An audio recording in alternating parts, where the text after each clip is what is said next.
Hello Gates. Loretta Lynn, born Loretta Webb on April 14, 1932, in Butcher Hollow, Kentucky, came from humble beginnings in the heart of Appalachia.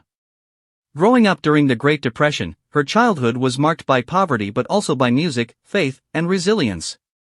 In a small cabin with no electricity or running water, she found comfort in the songs her family sang and the stories they told, lessons that would later shape her songwriting. At only 15, Loretta married Oliver Doolittle Lynn, beginning a relationship filled with love, struggle, and hardship. Together they raised 6 children, and through her personal trials, she developed the raw honesty that became her musical signature. Loretta's songs reflected the struggles of working-class women: love, betrayal, motherhood, and endurance. Her career began in the late 1950s when she started performing locally, and in 1960, she broke through with "I'm a Honky-Tonk Girl." Determined and fearless, she drove across the country herself to promote the song, paving her own way into stardom. She would go on to create timeless classics such as "Coal Miner's Daughter," "You Ain't Woman Enough to Take My Man," and "Don't Come Home a Drinkin'." Her music broke barriers, addressing women's issues at a time when few dared to speak openly about them. Beyond her hits, Loretta redefined country music, proving that women could lead, write, and command the stage with as much force as any man.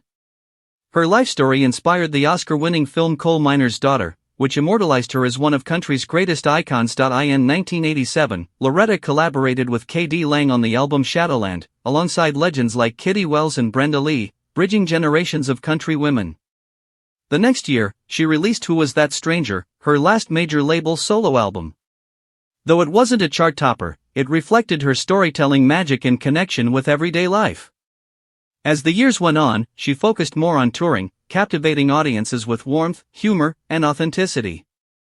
After taking time off, she made a powerful comeback in 1993, surprising critics with a hit album that sold hundreds of thousands of copies and reintroduced her to a new audience.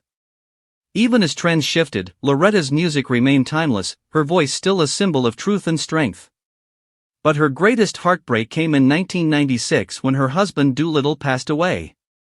Their marriage had been stormy but deeply loyal, and his death left a hole in her life.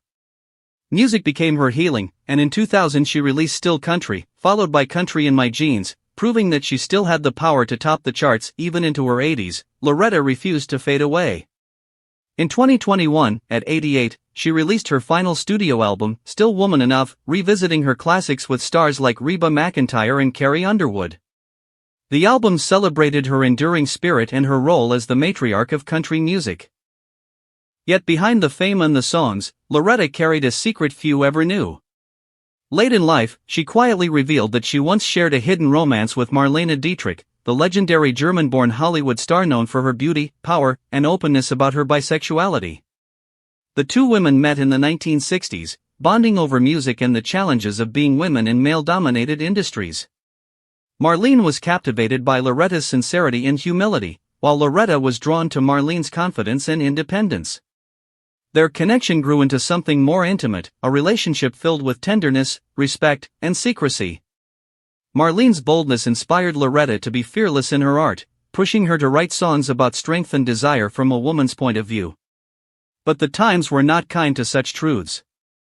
A same-sex relationship could have destroyed Loretta's career, so their love remained hidden, fading quietly into memory.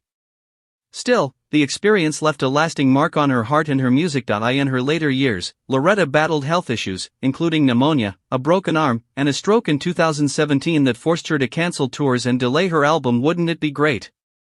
Then, in early 2018, she suffered a fall that broke her hip, but her spirit never dimmed. On October 4, 2022, at the age of 90, Loretta Lynn passed away peacefully at her Tennessee home, leaving behind a monumental legacy.